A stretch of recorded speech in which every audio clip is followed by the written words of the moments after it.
Next up, we have Kenny Pickett, the QB out of Pittsburgh, who, as you guys can see, I might actually be a little bit higher on than some other people, if we're being honest here. As you know, to this point, I've only had like 15 first-round grades, and I didn't necessarily expect Kenny Pickett to be one the way everybody else was talking about him, but here he is, and I actually like him quite a bit. So in terms of why I gave Pickett this, low round 1 grade, but as I said in the previous video, if I only have 16 guys graded as quote-unquote first-round picks, then that means like the next 16 guys for the second-round picks should probably be taken there in the first round. So in that regard, yeah, I mean, I was very impressed by what he showed, all things considered. I thought that first and foremost, in terms of his accuracy, I thought he had really good short and intermediate accuracy, which, was interesting because I had actually just watched Pickett after I watched Malik Willis, who, we'll get into his video here shortly, but with Pickett,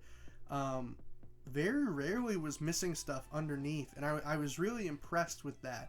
And maybe that was just because of some of Malik's shortcomings, we'll say, but I thought Pickett did a very, very good job at not only hitting his guys in that sort of short to intermediate game, but also, having good enough ball placement to where he kind of set his guys up for success, right? Like, that was one thing that I was really docking Malik Willis on.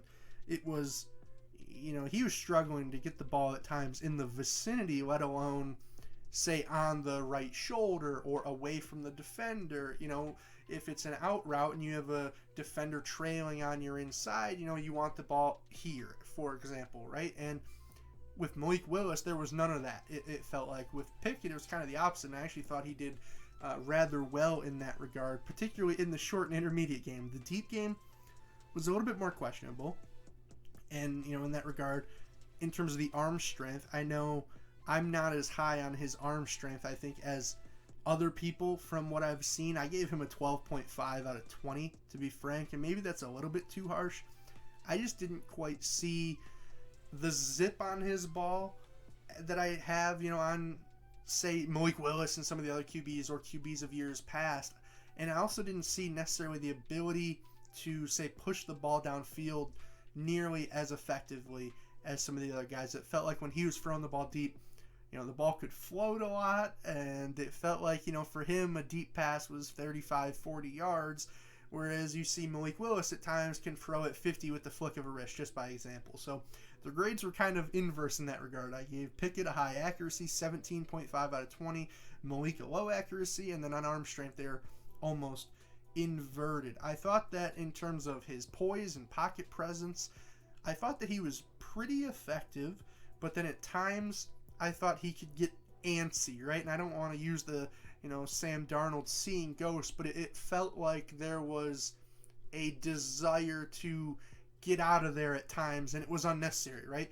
Maybe there's just one guy who, you can see a little bit of his jersey getting free, and next thing you know, Pickett's trying to make a throw on the run, scrambling all around the backfield. And it's like, well, I don't know if that was necessary. You could have just stepped up in the pocket and delivered a downfield strike. Sometimes it felt like he was almost too willing to abandon ship in the pocket. Not that he was unsuccessful or ineffective outside the pocket while he was throwing the ball. He was actually a decent thrower on the run, all things considered, but it was just something that I had to dock some points on because, like, against four-man rushes where a D-end is kind of just running the hoop, right? The tackle has the D-end decently secured. They're rounding the hoop.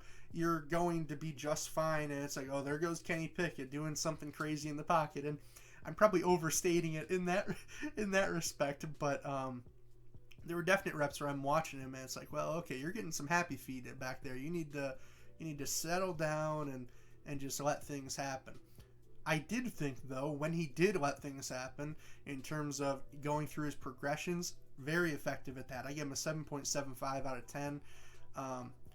It seemed like he was very succinct in making his reads. It's not like he was sitting on guys for too long, although I did want to note his deep shots looked very predetermined. Like, they looked forced.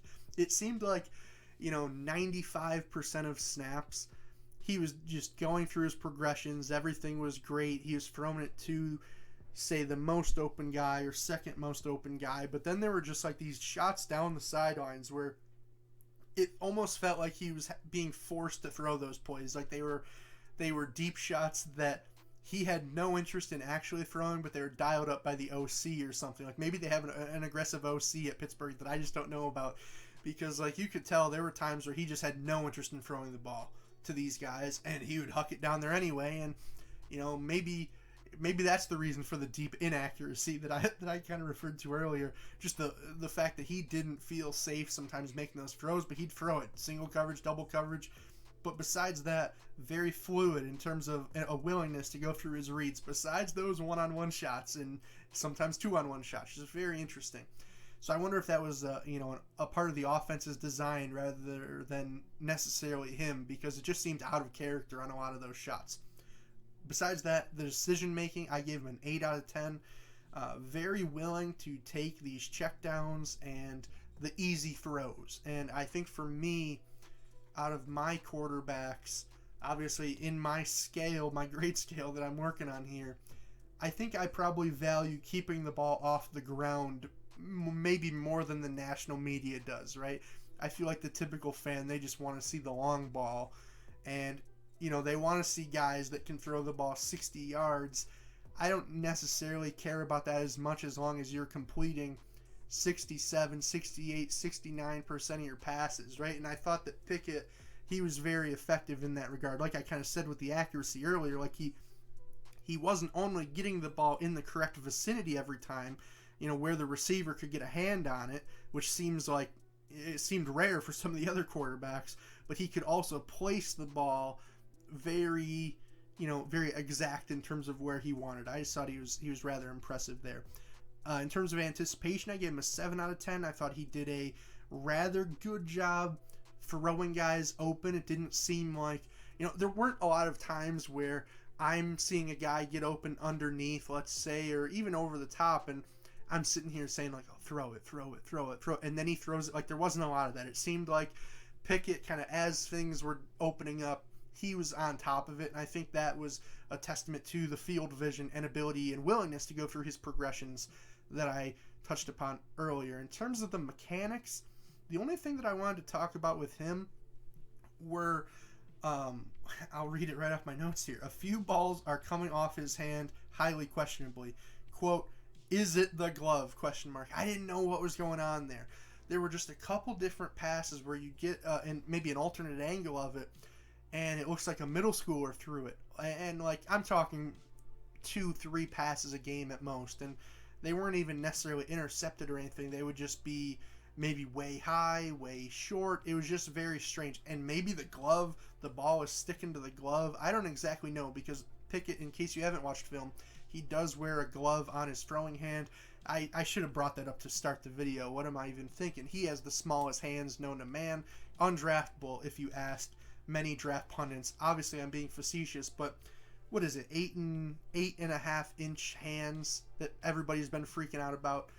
I'm not as worried about it, although I will say there were some interesting passing attempts there, and maybe that's part of the reason why his deep accuracy isn't quite what it is for other guys, or that zip on the ball even on those intermediate patterns, just because he physically can't hold the ball as well. But to me, that's not something new for him, right? That he's had small hands his entire life. Obviously, it's not like that I mentioned this in another video. Like it's not like this is something new that he just figured out.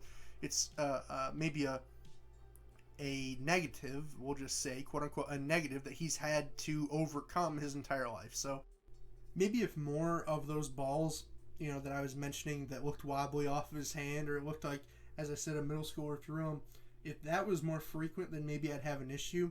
And maybe that's what people are worried about with the NFL ball. I don't necessarily think that's super realistic, in my opinion. To me, it's something to note, but it's not a huge concern, I guess, right? Like I didn't dock him any points besides in his size grade, by example. I took a little bit off for his hand size there, but all in all, that's a couple quarter and half points, right? So with that being said, that's pretty much all I have for Pickett. Like I said, I was a little bit surprised that I had him as a first round grade after all the talk that there's no QBs in this class. After being rather harsh on a lot of guys in this class, I feel like, as you guys continue to see more videos and see more grades, I think you'll be kind of surprised where he falls in relation to some of his peers. So with that being said, if you guys want to see those videos of his peers, got to click the subscribe button, got to leave a like, comment, etc. All those great things to show your support for the channel. And with that being said, that's really all I have for you guys today. I'm mic'd up, now I'm mic'ing out. Peace, guys. I'll see you next video.